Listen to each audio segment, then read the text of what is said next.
नमस्कार सभी को।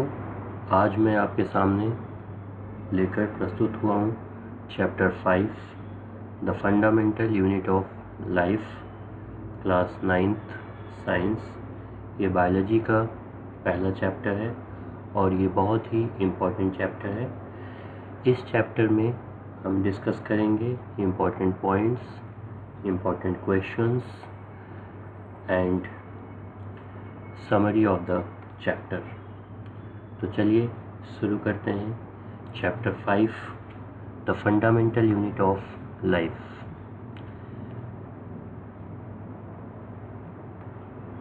सबसे पहले हम आते हैं इंट्रोडक्शन पे। इंट्रोडक्शन ऑफ द चैप्टर में हम डिस्कस करेंगे any structure of a plant और animal is when seen under microscope, it is found that it is made up of many small units called cells.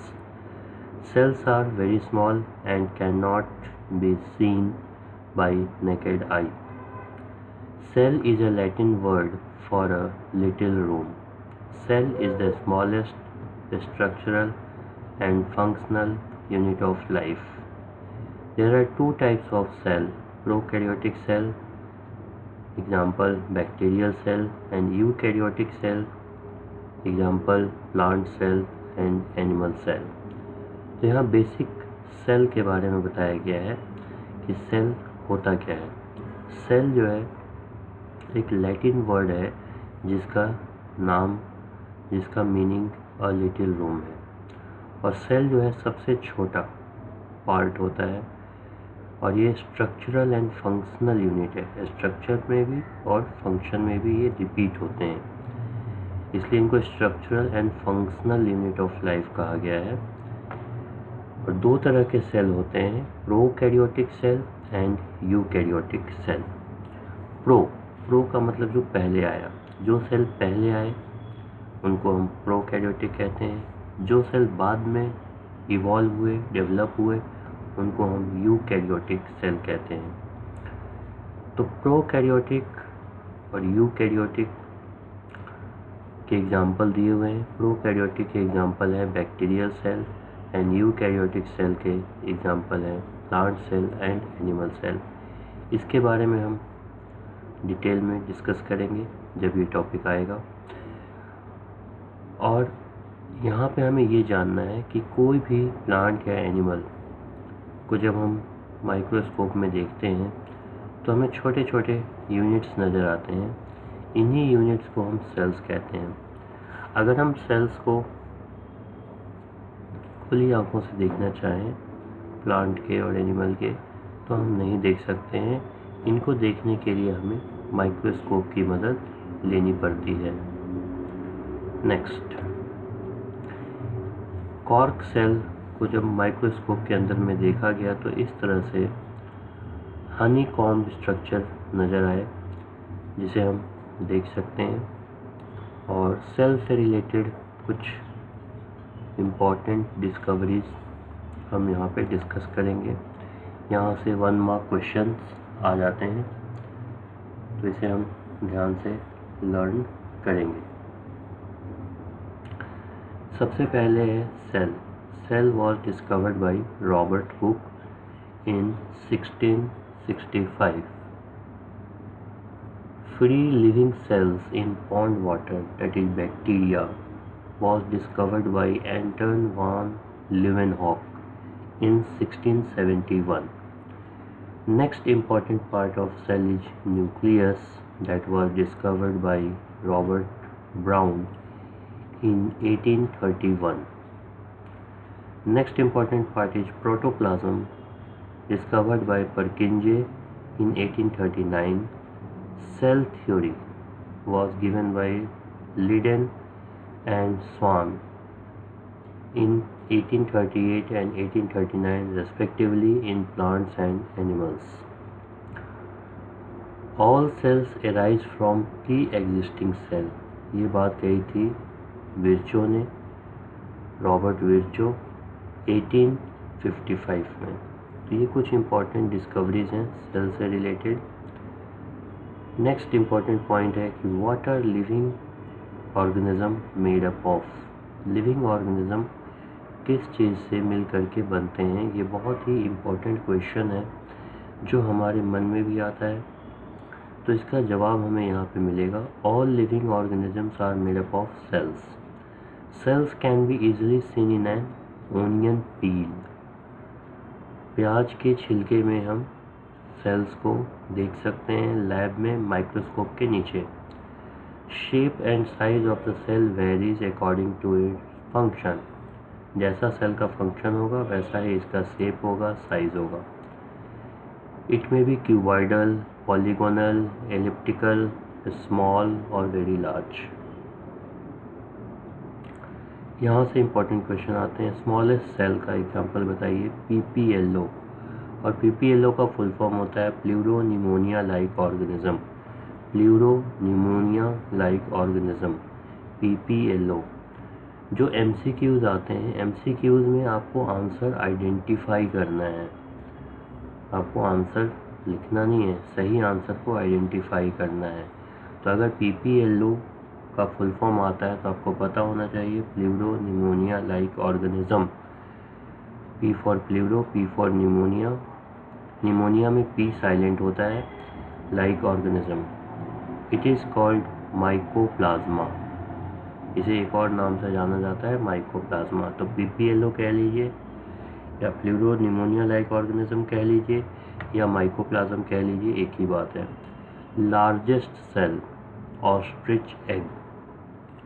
Ostrich egg आपने देखा होगा TV screen पे, ये बहुत ही बड़ा होता है साइज में, लेकिन ये लार्जेस्ट सेल है और ये हमें खुली आंखों से नज़र आता है।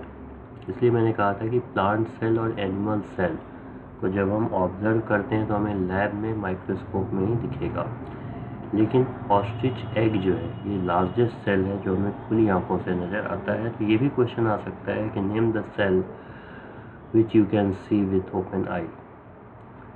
Smallest cell in our body, सबसे छोटा सेल हमारे बॉडी का, ह्यूमन बॉडी का होता है red blood cells. Red blood cells, RBC। Largest cell in our body, हमारे ह्यूमन बॉडी का सबसे लार्जेस्ट सेल, सबसे बड़ा सेल होता है नर्व सेल, जिसको हम न्यूरॉन भी कहते हैं। तो यहाँ से बहुत सारे वन मार्क क्वेश्चन आ सकते हैं जिसे हमें ध्यान से पढ़ना है और समझना है। यहाँ पे पिक्चर में दिया हुआ है, देखिए माइकोप्लाज्म, जिसे हम पीपीएलओ कहते हैं, प्लूरो निमोनिया लाइक ऑर्गेनिज्म, और ये स्मॉलेस्ट सेल है। सेकेंड फिगर देखिए, लार्जेस्ट सेल जिसे हमने डिस्कस किया था, it is the ostrich egg. Smallest cell in our body, इसे देख करके ही हम बता सकते हैं RBC, रेड ब्लड सेल्स। इनका काम होता है हमारे बॉडी में ऑक्सीजन को कैरी करना, एक जगह से दूसरी जगह लेके जाना। ये देखिए बहुत ही सुंदर स्ट्रक्चर है जिसे हम न्यूरॉन कहते हैं, जो नर्वस सिस्टम का फंक्शनल यूनिट है, और ये ह्यूमन बॉडी का largest animal cell in our body है, largest cell in our body neuron. देखिए कितना ही सुंदर स्ट्रक्चर है। इसके बारे में हम आगे डिस्कस करेंगे जब इसकी टॉपिक की बारी आएगी। Next, unicellular and multicellular organism को दो ग्रुप में बांटा गया है। यूनिसेलुलर, यूनि मतलब होता है वन, मल्टी मतलब होता है एक से ज़्यादा। तो यूनिसेलुलर और मल्टीसेलुलर ऑर्गेनिज्म के बारे में हम यहाँ पे डिस्कस करेंगे, क्या होते हैं, कैसे होते हैं। यहाँ पे यूनिसेलुलर और मल्टीसेलुलर ऑर्गेनिज्म के बीच में डिफरेंस आ सकता है, distinguish between unicellular and multicellular organism. यहाँ पे ये भी क्वेश्चन आ सकता है, give 2 examples of unicellular organism, 2 examples of multicellular organism. MCQ में भी आ सकता है, which of the following is unicellular organism और which of the following is multicellular organism. तो क्वेश्चन किसी भी तरह से पूछा जा सकता है, इसके लिए आपको तैयार रहना है। सबसे पहले है, there are some organisms which are made up of only single cell as in amoeba, euglena and bacteria. These organisms are called unicellular organism. जो एक सेल से बना है, जिसकी पूरी बॉडी में एक ही सेल है, एक ही सेल का जो ऑर्गेनिज्म है उसे हम कहते हैं यूनिसेलुलर ऑर्गेनिज्म। इसके एग्जांपल हैं अमीबा, यूग्लिना, बैक्टीरिया। इसके बहुत सारे एग्जांपल हैं, यहाँ पे आप लर्न करने के लिए 3 एग्जांपल दिए हुए हैं। When many cells are grouped together in a single organism, they are called multicellulars. Multicellular में एक से ज़्यादा सेल होते हैं और ये बहुत सारे सेल्स को क्या होते हैं, ग्रुप बनाए जाते हैं। तो ऐसे ऑर्गेनिज्म को मल्टीसेलुलर कहते हैं। मल्टी मतलब मेनी, यूनी मतलब वन। तो एक सेल से बनने वाला यूनिसेलुलर, एक सेल से ज़्यादा सेल से बनने वाला मल्टीसेलुलर। मल्टीसेलुलर के एग्जांपल है फंजाई, प्लांट्स, एनिमल्स। अब देखिए यहाँ पे अगर आपको क्वेश्चन में दे दिया जाए विच of the following is multicellular, amoeba, Euglena, bacteria and fungi, तो आपको चारों एक जैसे लगेंगे, लेकिन सही आंसर होगा फंजाई। प्लांट्स, एनिमल्स, ये सब मल्टीसेलुलर है। Different cells perform different functions in these organisms. Every multicellular organism has come from a single cell. ये बहुत ही इंपॉर्टेंट बात है कि चाहे वो हाथी हो, घोड़ा हो, ये सारे ऑर्गेनिज्म जो है एक ही सेल से बन के निकले हैं, मतलब एक ही सेल से डेवलप हुए हैं। चाहे मल्टीसेलुलर हो, चाहे वो यूनिसेलुलर हो, एक ही सेल से डेवलप होते हैं।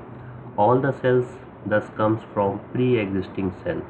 जो पहले से सेल है उसी सेल से कोई भी सेल बनता है, तो इसको कहा जाता है ओमनिस सेलुलई सेलुला। इसका मतलब क्या हुआ, all the cells come from pre existing cell. Pre existing जो पहले से मौजूद है, प्री एग्जिस्टिंग सेल से जो बनते हैं। Cells which are produce from single cell may differentiate to have different structures and function. In multicellular organism, there is division of labor.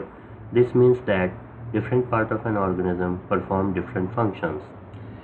तो यूनिसेलुलर और मल्टीसेलुलर में मेन डिफरेंस क्या होता है कि जितने भी बॉडी फंक्शन हैं, जितने भी लाइफ प्रोसेसेस हैं, रेस्पिरेशन, डाइजेशन, एक्सक्रीशन, मेटाबॉलिज्म, ये सारे के सारे एक्टिविटीज़ जो होते हैं वो एक सेल कवर करता है या उसको परफॉर्म करता है। जबकि मल्टीसेलुलर ऑर्गेनिज्म में डिफरेंट टाइप्स ऑफ फंक्शंस जो होते हैं वो डिफरेंट ग्रुप ऑफ सेल्स के द्वारा परफॉर्म किया जाता है। तो ये डिफरेंस होता है functioning of unicellular and multicellular organism में। तो इसलिए मल्टीसेलुलर ऑर्गेनिज्म में डिवीज़न ऑफ लेबर होता है, मतलब काम का बंटवारा होता है।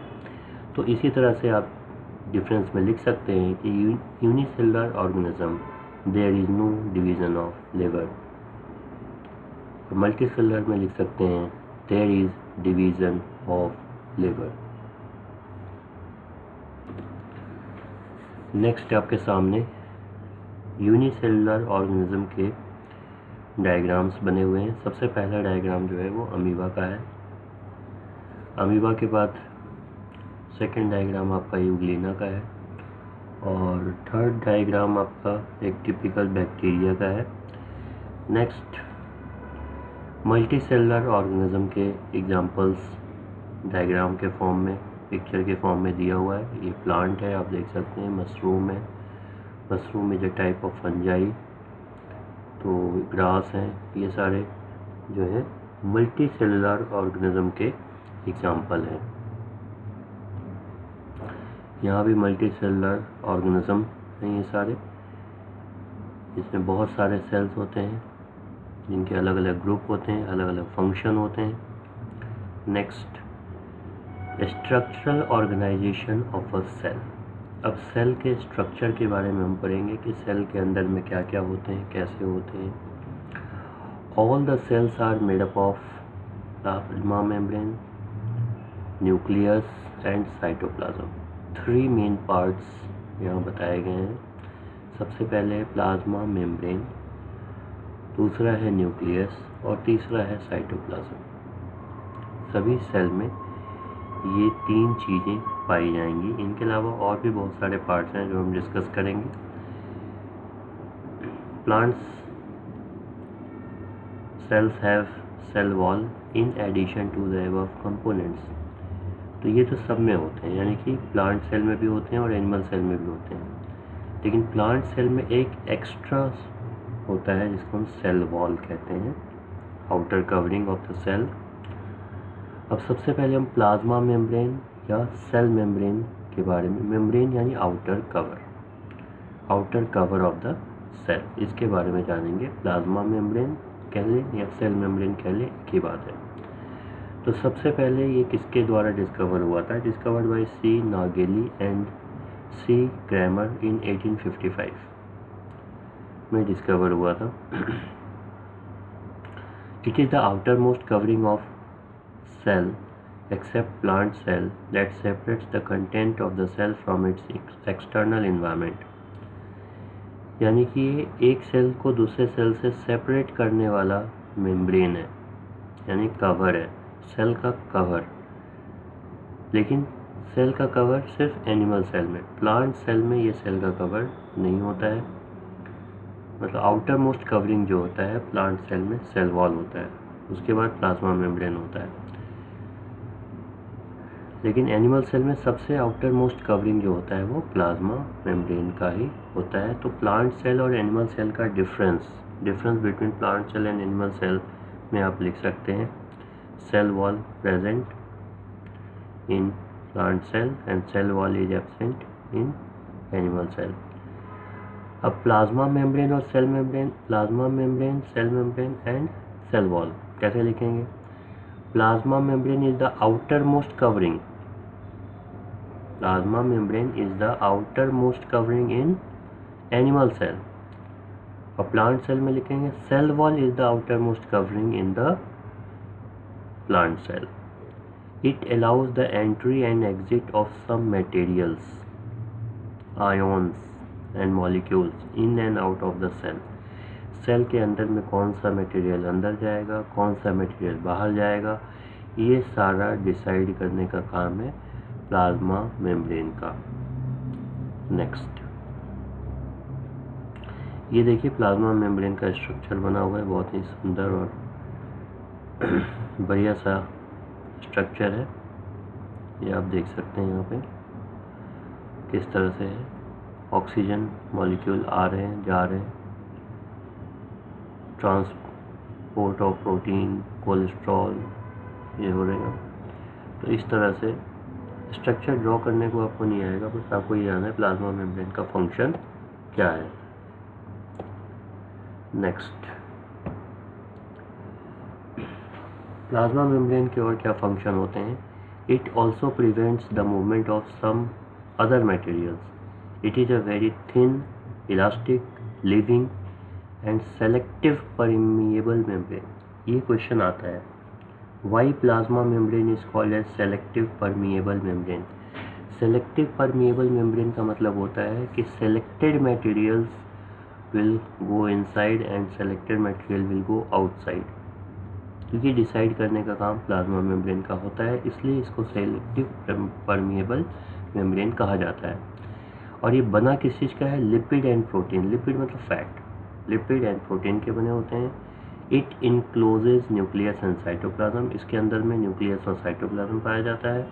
It helps in protection of cellular components. इसका काम है प्रोटेक्शन, बाहर के मटेरियल से इसको प्रोटेक्ट करना। तो प्रोटेक्ट करने का काम है प्लाज्मा मेम्ब्रेन का या सेल मेम्ब्रेन का। नेक्स्ट इंपॉर्टेंट क्वेश्चन हमारे सामने आ रहा है कि how does the movement of substance takes place into the cell. How do substances move out of the cell. तो सेल के अंदर में सब्सटेंस कैसे जाते हैं और कैसे बाहर आते हैं, इसके बारे में हम आगे डिस्कस करेंगे। Some substances like carbon dioxide and oxygen can move across the cell membrane by a process called diffusion. तो डिफ्यूज़न प्रोसेस से गैस मटेरियल जो होते हैं, गैसियस मटेरियल जो होते हैं, जैसे कि कार्बन डाइऑक्साइड एंड ऑक्सीजन, ये अंदर बाहर मूव करते हैं। In this case, there is a spontaneous movement of a substance from a region of high concentration to a region of low concentration. Thus, diffusion plays an important role in gaseous exchange between the cells as well as cell and the external environment. तो diffusion process से gaseous exchange होता है। तो gaseous exchange कैसे होगा? Higher concentration से lower concentration में।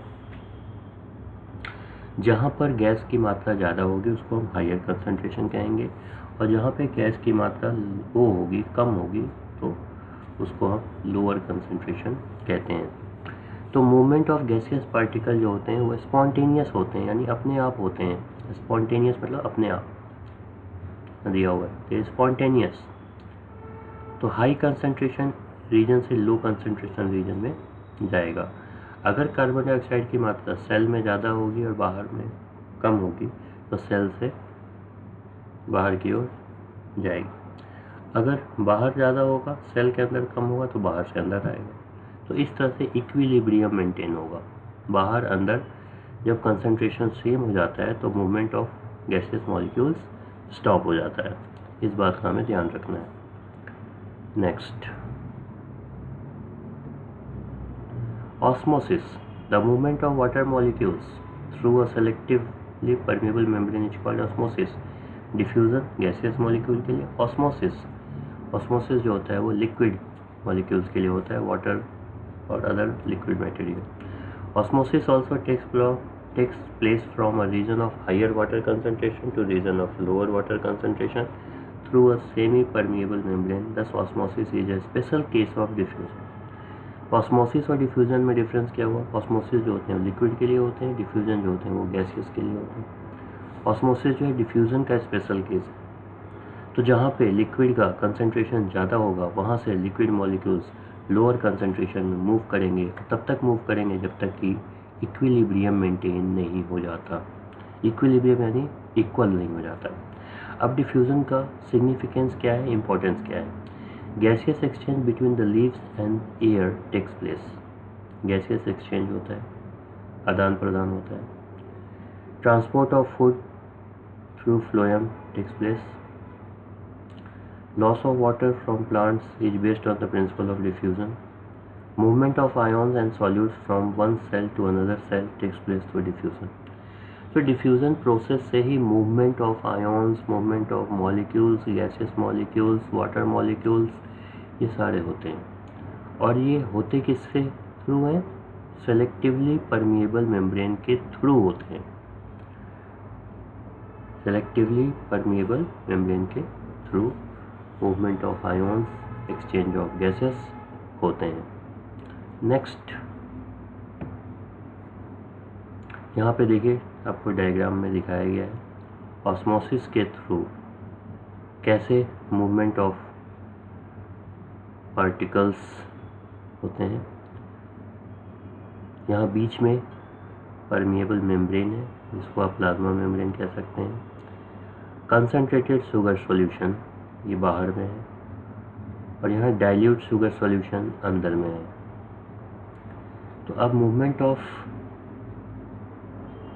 particles यानी water molecules is taking place from this side to this side, क्योंकि यहाँ वाटर मॉलिक्यूल कम है, यहाँ वाटर मॉलिक्यूल ज़्यादा है, तो यहाँ से वाटर मॉलिक्यूल इधर जाएंगे। अब यहाँ पे देखिए water molecules passes through not sugar, तो वाटर मॉलिक्यूल्स का मूवमेंट हो रहा है, क्योंकि वाटर मॉलिक्यूल्स जो है वो सेलेक्टिवली परमिएबल मेम्ब्रेन से पास हो सकता है, शुगर मॉलिक्यूल पास नहीं हो सकता है, इसलिए शुगर नहीं जाएगा। वाटर जा सकता है तो वाटर जाएगा, वाटर आएगा।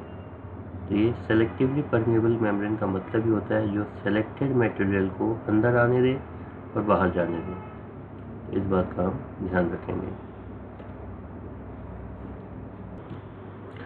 नेक्स्ट हमारा टॉपिक है सिग्निफिकेंस ऑफ ऑस्मोसिस। ऑस्मोसिस जैसा कि हमने पहले पढ़ा था, it is for water molecules, liquid molecules. तो एब्जॉर्प्शन का क्या इम्पोर्टेंस है? तो water is absorb by roots and root hair through osmosis. Water moves from one cell to another cell through osmosis. It controls the amount of water within the cell. It controls various physiological activities like opening and closing of stomata,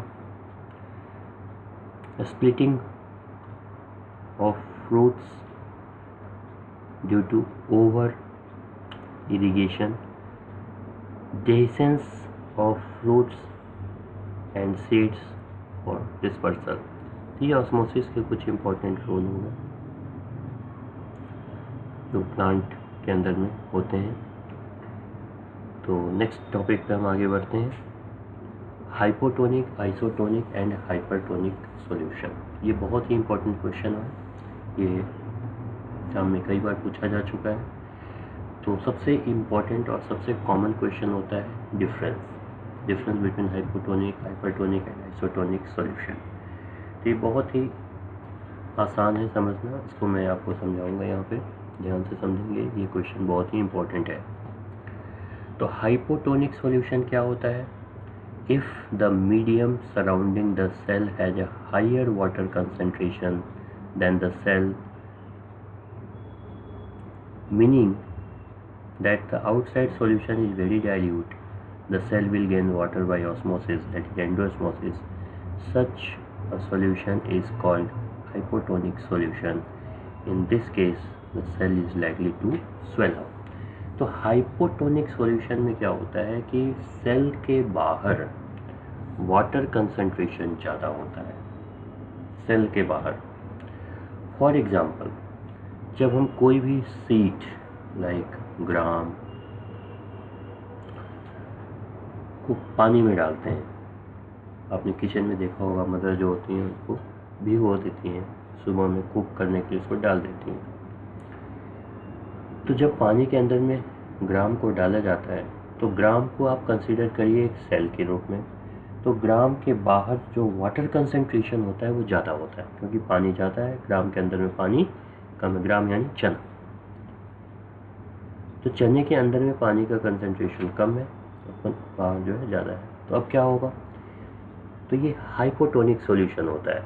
तो hypotonic solution में बाहर से water molecules अंदर की ओर जाएंगे cell में, और cell जो होगा वो स्वेल हो जाएगा, फूल जाएगा। तो ग्राम के साथ यही होता है। सिमिलरली किशमिश को जब हम रात में पानी में डाल देते हैं तो वो सुबह में स्वेल हो जाता है, फूल जाता है, साइज में बड़ा हो जाता है। क्यों हो जाता है? क्योंकि वाटर मॉलिक्यूल्स बाहर से अंदर आ जाते हैं। तो हाइपोटोनिक सॉल्यूशन वही सॉल्यूशन होता है जिसमें वाटर कंसंट्रेशन ज़्यादा हो in comparison to the cell के अंदर में वाटर का कंसंट्रेशन कम होता है। तो ऑस्मोसिस के थ्रू जो वाटर मॉलिक्यूल्स हैं वो बाहर से अंदर की ओर आ जाएंगे और सेल जो है ये स्वेल हो जाएगा। अब आइसोटोनिक सॉल्यूशन क्या होता है? आइसोटोनिक का मतलब होता है सेम, अंदर बाहर कंसंट्रेशन सेम। तो जब सेम होगा तो कोई भी मूवमेंट ऑफ वाटर मॉलिक्यूल्स नहीं होगा।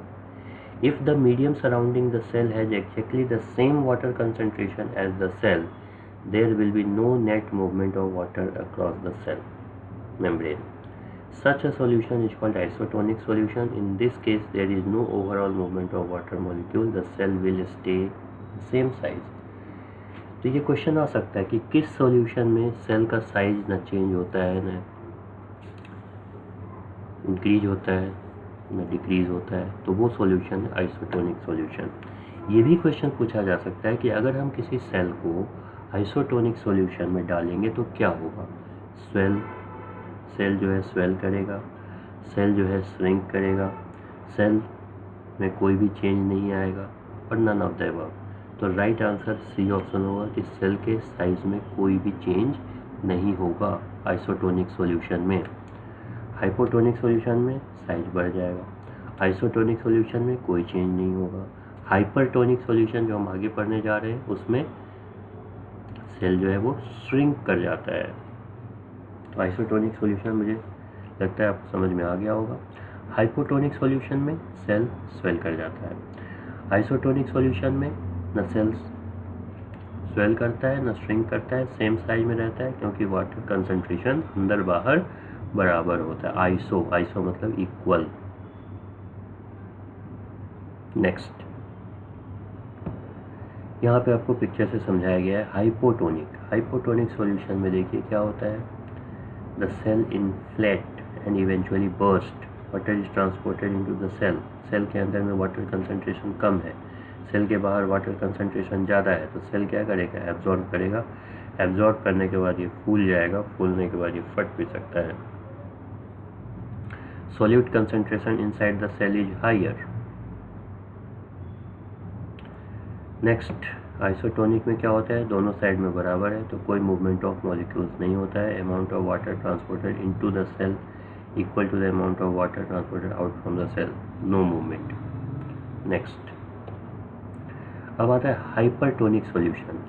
If the medium surrounding the cell has a lower concentration of water than the cell, meaning that it is a very concentrated solution, the cell will lose water by osmosis or exoosmosis. Such a solution is called a hypertonic solution. In this case, the cell will shrink.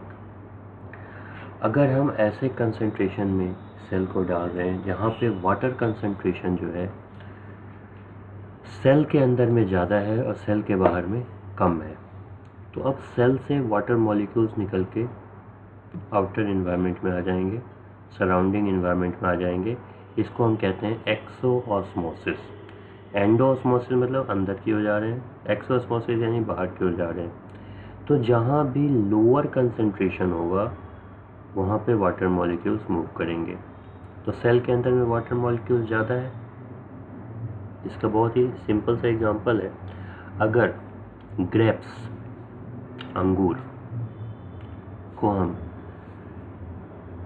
Sugar syrup में डालते हैं, चीनी की चाशनी में, तो क्या होगा? तो अंगूर जो है वो श्रिंक कर जाएगा, सिकुड़ जाएगा, क्योंकि अंगूर से जो वाटर मॉलिक्यूल्स है वो शुगर सिरप में चला जाएगा. तो this is the example of hypertonic solution. अब एंडोसाइटोसिस क्या होता है? The flexibility of cell membrane also enables the cell to engulf in food and other material from the external environment. Such a process is known as endocytosis. Amoeba acquires its food through this process. Endocytosis जो होता है food को engulf, food को capture करने का तरीका होता है जो कि अमीबा में पाया जाता है. और अमीबा क्या करता है, किसी भी बाहरी इन्वायरमेंट में जो फूड पार्टिकल प्रेजेंट होते हैं उसको कैप्चर कर लेता है और अपने अंदर में बंद कर लेता है. तो this process is known as endocytosis.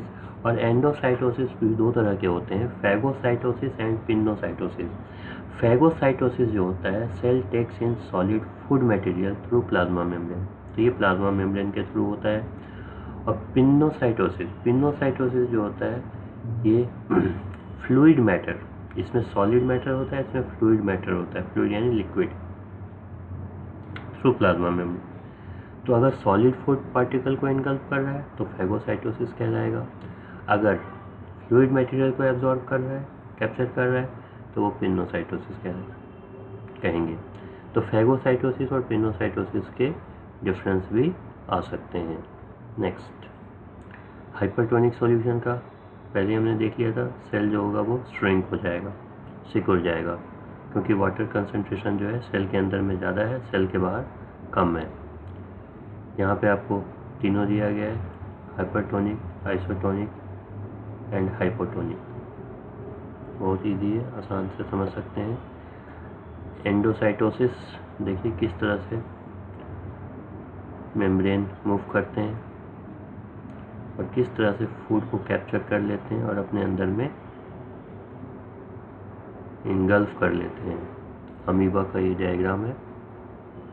Endocytosis, phagocytosis and pinocytosis तीनों एक ही साथ दिखाया गया है इसमें. Phagocytosis, pinocytosis, receptor mediated endocytosis. तो ये सारे बहुत ही सुंदर डायग्राम है. नेक्स्ट टॉपिक है हमारा exocytosis. Next topic is exocytosis. It is the process of exudation of secretions or the waste material out of the cell through plasma membrane. It is opposite of endocytosis. When the metabolic wastes are thrown out of the cell, the process is called ephagy या exocytosis. तो endocytosis का opposite होता है exocytosis. Endo मतलब inside, एक्सो मतलब outside. तो cell के अंदर में जो वेस्ट मटेरियल होते हैं उनको बाहर निकालने के प्रोसेस को हम कहते हैं एक्सोसाइटोसिस. और ये भी प्लाज्मा मेम्ब्रेन के थ्रू होता है. तो plasma membrane, plasma membrane, plasma membrane बहुत ही इम्पोर्टेंट है. इसको सेलेक्टिवली परमिएबल मेम्ब्रेन कहा जाता है, क्योंकि प्लाज्मा मेम्ब्रेन के अंदर में कौन सा सब्सटेंस जाएगा ये प्लाज्मा मेम्ब्रेन डिसाइड करता है, प्लाज्मा मेम्ब्रेन के बाहर कौन सा सब्सटेंस जाएगा वो भी प्लाज्मा मेम्ब्रेन डिसाइड करता है। यानी कि फ्री इन एंड आउट नहीं है, free entry and free exit नहीं है, सेलेक्टेड एंट्री और सेलेक्टेड एग्जिट है। ठीक है, तो यहाँ पे एक्सोसाइटोसिस कंप्लीट होता है। नेक्स्ट हमारा टॉपिक है सेल वॉल। अब इम्पोर्टेंट पार्ट्स ऑफ सेल हम डिस्कस करेंगे और उनके फंक्शंस भी डिस्कस करेंगे। तो सेल वॉल जो होते हैं प्लांट सेल में पाए जाते हैं, एनिमल सेल में नहीं पाए जाते हैं। ये एक इम्पॉर्टेंट डिफरेंस है प्लांट सेल और एनिमल सेल के बीच में। बहुत ही इंपॉर्टेंट क्वेश्चन है, distinguish between plant cell and animal cell. तो cell wall in plants, in addition to plasma membrane, there is another rigid outer covering called cell wall. It lies outside the plasma membrane. In plant cell, the cell wall is mainly composed of cellulose. Cell wall is non-living. अब यहाँ पे true false आ सकता है, cell wall is living, cell wall is non-living. So correct answer is cell wall is non-living. तो plant में एक extra membrane दिया गया है जिसको हम सेल वॉल कहते हैं, जो ठीक प्लाज्मा मेम्ब्रेन के बाहर होता है और ये नॉन लिविंग होता है, ये सेलुलोज का बना होता है। सेल वॉल जो होते हैं वो एनिमल सेल में नहीं प्रेजेंट होते हैं, प्लांट सेल में प्रेजेंट होते हैं, और प्लाज्मा मेम्ब्रेन प्लांट सेल में भी होते हैं और एनिमल सेल में भी होते हैं। एनिमल सेल का आउटर मोस्ट कवरिंग जो होता है वो प्लाज्मा मेम्ब्रेन होता है, लेकिन प्लांट सेल का जो आउटर मोस्ट कवरिंग होता है वो सेल वॉल होता है। अब इसका फंक्शन क्या है, फंक्शन ऑफ सेल वॉल जो कि प्लांट में प्रेजेंट होते हैं, ये क्वेश्चन आ सकता है। Write any two functions of cell wall. सबसे पहले it gives a shape to the cell, it helps in giving rigidity to the cell, rigid बनाता है सेल को, सख्त बनाता है, हार्ड बनाता है। It gives mechanical strength, cell को स्ट्रेंथ प्रोवाइड करता है। It also support the internal structure of the cell, cell के इंटरनल स्ट्रक्चर को सपोर्ट देता है। It protects the cell from osmotic bursting, osmotic bursting, जब सेल के अंदर में वाटर मॉलिक्यूल्स आएंगे तो सेल स्वेल करेगा, और ज़्यादा आएंगे तो बर्स्ट कर जाएगा। लेकिन प्लांट सेल में ऐसा नहीं हो सकता है, ये इसे प्रोटेक्ट करता है बर्स्ट करने से। बर्स्ट करना मतलब फटना। It helps in the expansion of cells, cell को एक्सपैंड करने में हेल्प करता है सेल वॉल। तो ये बेसिक फंक्शंस होते हैं सेल वॉल के। प्लाज्मा मेम्ब्रेन के फंक्शन हम ऑलरेडी कर चुके हैं। नेक्स्ट, ये एक्सोसाइटोसिस का डायग्राम है। यहाँ पे आप देख सकते हैं किस तरह से वेस्ट मटेरियल जो है वो सेल के बाहर जा रहा है प्लाज्मा मेम्ब्रेन के थ्रू। ये प्लाज्मा मेम्ब्रेन है, देखिए, और ये प्लाज्मा मेम्ब्रेन के थ्रू ये बाहर जा रहा है, एक्सोसाइटोसिस। नेक्स्ट, प्लाज्मोलिसिस क्या होता है? When a living plant cell loses water through osmosis, then there is shrinkage or contraction of the content of the cell away from the cell wall. This phenomena is called plasmolysis. तो जब plant cell water molecules lose करेगा through osmosis, तो cell content क्या होते हैं, वो shrink कर जाते हैं, सेल सिकुड़ जाता है, और जो सेल के जो अंदर के जो कंटेंट है वो सेल वॉल से दूर हो जाते हैं। इसी फेनोमेना को प्लाज्मोलिसिस कहते हैं। तो ऐसा कब होता है? जब कोई cell higher concentration of solute में डाल दिया जाता है, यानी कि सेल के अंदर में वाटर कंसंट्रेशन ज़्यादा होता है और इन्वायरमेंट में कम होता है, ऐसे सॉल्यूशन में डाला जाता है, तो सेल के अंदर का वाटर जो है वो बाहर चला जाता है। तो इससे सेल में श्रिंकेज आ जाती है, यानी सिकुड़ जाता है, सेल सिकुड़ जाता है। जब हम सेल को हाइपरटोनिक सॉल्यूशन में डाल देंगे तो प्लाज्मोलिसिस होगा। Next important is protoplasm. All living components of a cell is protoplasm. It is clear, colourless and slightly translucent, jelly-like, viscous, semi-fluid substance. It can be distinguished into centrally located nucleus and cytoplasm. अब हम plasma membrane के अंदर जब जाते हैं तो पूरा जो पार्ट है वो प्रोटोप्लाज्म कहलाता है, लिविंग पार्ट। तो इसके दो पार्ट होते हैं, एक होता है न्यूक्लियस और एक होता है साइटोप्लाज्म। न्यूक्लियस के अलावा जो भी है वो साइटोप्लाज्म के अंदर में पाया जाएगा। तो ये कैसा होता है? कलरलेस होता है, क्लियर होता है, ट्रांसलूसेंट होता है, जेली लाइक होता है, विस्कस होता है। ये पूरा का पूरा प्रोटोप्लाज्म कहलाता है। नेक्स्ट, ये आप देख सकते हैं प्लाज्मोलिसिस कैसे होता है। सेल का श्रिंकेज हो जाता है और सेल मटेरियल जो होता है वो सेल वॉल से दूर चला जाता है। प्लाज्मोलिसिस। Next, nucleus. सबसे इम्पोर्टेंट पार्ट न्यूक्लियस सेल का होता है। तो सेल के अंदर में न्यूक्लियस का क्या काम होता है ये हम डिस्कस करेंगे अभी। Nucleus, it is the largest and the most prominent structure of the cell. सबसे बड़ा, सबसे क्लियर दिखने वाला अगर कोई पार्ट है सेल का तो वो है nucleus. Generally one nucleus is present in each cell. हर सेल में एक न्यूक्लियस होता है। Generally present in the center of younger cell, but it is pushed towards the periphery in the mature cell. तो younger cell में center में पाया जाता है। mature cell, जो younger cell आगे चल के mature cell बन जाते हैं तो वो periphery यानी कि boundary के पास में पाया जाता है, periphery में दूर पाया जाता है, center से दूर। It governs the cell, that is why it is called controlling center of the cell, governor of the cell। पूरे सेल को कंट्रोल करने वाला न्यूक्लियस, सेल का मालिक न्यूक्लियस, सेल का ब्रेन न्यूक्लियस, सेल के अंदर में सारा फंक्शन को कंट्रोल करने वाला, गवर्न करने वाला काम न्यूक्लियस का है। It is bounded by double layer membrane. Nucleus के डबल लेयर मेम्ब्रेन होता है। The membrane have pore called nuclear pore. तो न्यूक्लियर मेम्ब्रेन में पोर्स होते हैं, होल होते हैं, छेद होते हैं, इनको हम न्यूक्लियर पोर कहते हैं। अब इसके भी इम्पोर्टेंट पार्ट्स हैं, पार्ट्स ऑफ न्यूक्लियस। तो हम सेल के अंदर में न्यूक्लियस स्टडी कर रहे हैं और न्यूक्लियस के अब डिफरेंट पार्ट्स होते हैं। पहला न्यूक्लियर मेम्ब्रेन, अंदर में जाएंगे nucleoplasm, chromatin network and nucleolus. तो ये चार पार्ट हैं न्यूक्लियस के। यहाँ आप देख सकते हैं ये पूरा एक सेल है। सेल के अंदर में ये बीच में जो प्रोमिनेंट पार्ट दिख रहा है ये न्यूक्लियस है, इसको हम न्यूक्लियस कहते हैं। ये सेंटर में है बिल्कुल, आप देख सकते हैं। तो ये डेफिनेटली यंग सेल है। अब न्यूक्लियस के जो पार्ट हमने पढ़े उनके हम फंक्शन देखेंगे। न्यूक्लियर मेम्ब्रेन का क्या काम है? It is double layer membrane, double layer होता है। It separates nucleoplasm from cytoplasm.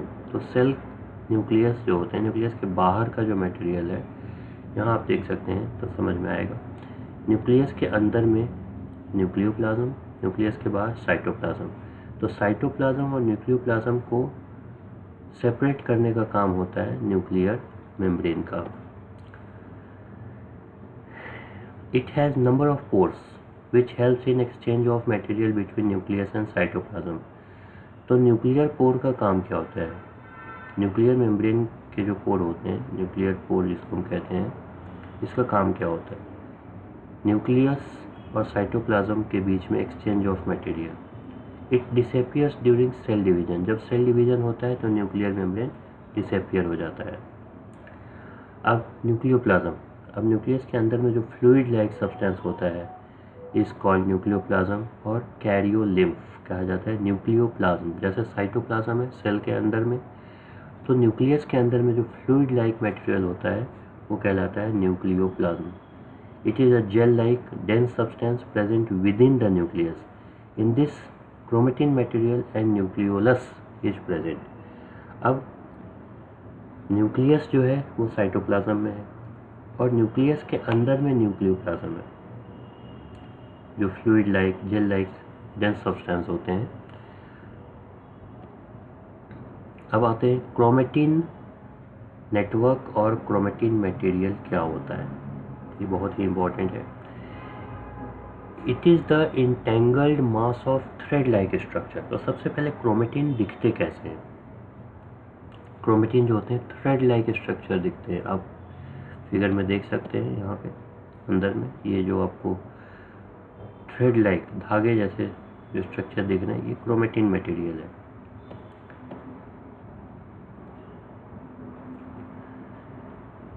During cell division it is organised to form chromosomes. आगे चल के ये क्रोमोसोम बन जाते हैं। Chromosome are made up of DNA. Chromosome किससे बने होते हैं? डीएनए। और डीएनए का फुल फॉर्म होता है deoxyribonucleic acid and proteins. DNA is the master molecule and it controls all the activities of the cell. Functional segment of DNA are called genes. So DNA is the master molecule and it controls all the activities of the cell. Functional segment of DNA are called genes. DNA के segment को, part को genes कहते हैं। Genes control the character. जितने भी character होते हैं organism के, colour, shape, size, height, weight, ये सारे जो कंट्रोल होते हैं वो जीन्स के द्वारा होते हैं। और जीन्स क्या होते हैं? Functional segment of DNA. DNA का एक फंक्शनल यूनिट होता है। On one chromosome many genes are present.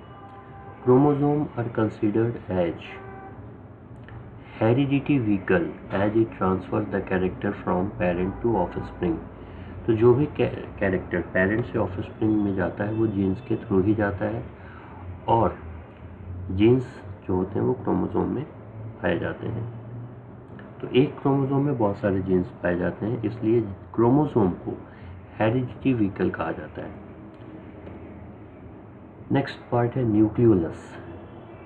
Spherical और Oval body present with in the nucleus.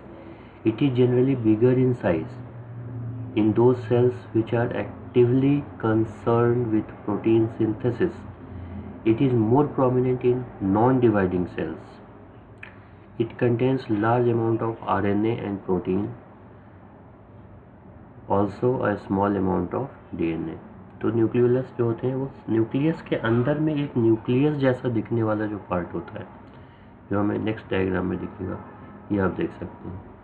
ये आपको ऐसा लगेगा कि इस सेल के अंदर में न्यूक्लियस है, ये न्यूक्लियस के अंदर में न्यूक्लियोलस है। तो न्यूक्लियोलस जो होते हैं वो स्फेरिकल शेप में होते हैं और न्यूक्लियस के अंदर में पाए जाते हैं। ये बिगर साइज में होते हैं। इनका काम जो होता है वो प्रोटीन सिंथेसिस होता है, और इसके अंदर में आरएनए पाया जाता है। आरएनए का ribo nucleic acid full form होता है RNA, ribo nucleic acid. DNA deoxyribonucleic acid, और इसमें डीएनए कम होते हैं। तो डीएनए जो होते हैं वो न्यूक्लियोलस के बाहर होते हैं, जो क्रोमोसोम के फॉर्म में पाए जाते हैं। अब न्यूक्लियस के फंक्शन हम डिस्कस करते हैं। तो न्यूक्लियस के अंदर में जो फंक्शन है, पहला जो है ये सेल को मेंटेन करता है, सेल डिवीजन में हेल्प करता है। It is needed for inheritance of character from parent to offspring. तो पेरेंट से ऑफस्प्रिंग में जो कैरेक्टर का जो ट्रांसफ़र होगा वो भी न्यूक्लियस की मदद से ही होता है। और it controls various cytoplasmic activities. Cytoplasm के अंदर में जो भी एक्टिविटीज होंगे, रेस्पिरेशन, ये सारे न्यूक्लियस कंट्रोल करता है। न्यूक्लियस जो होते हैं पूरे कंट्रोलिंग पावर होता है इनके पास, सेल के एक्टिविटीज़ को कंट्रोल करने का सारा पावर जो होता है वो न्यूक्लियस के पास में होता है। यहाँ आप एक प्रॉपर न्यूक्लियस का स्ट्रक्चर देख सकते हैं किस तरह से है। नेक्स्ट वीडियो में हम डिस्कस करेंगे साइटोप्लाज्म और डिफरेंट सेल ऑर्गेनेल्स के बारे में। तो इस वीडियो को आप पूरा देखिए, चैप्टर को समझिए, एनसीईआरटी बुक को रीड करिए, इम्पॉर्टेंट क्वेश्चन को लिखिए, राइटिंग प्रैक्टिस करिए। ये बहुत ही इम्पॉर्टेंट वर्क है। तो मिलते हैं नेक्स्ट वीडियो में, पार्ट 2 में, the fundamental unit of life, that is cell. Video को लाइक, शेयर, सब्सक्राइब करना ना भूलें। बेल आइकन को ज़रूर प्रेस कर दें ताकि नेक्स्ट वीडियो जब आपके सामने आए तो आप इसको देख सकें। So thank you all, take care, बहुत बहुत ध्यान रखें अपना। Life is very very important. सबसे प्रीसियस अगर कोई गिफ्ट आपको फ्री में अगर मिला है तो वो लाइफ है, इसका ध्यान रखिए। Life is very very important. Thank you, bye bye, take care.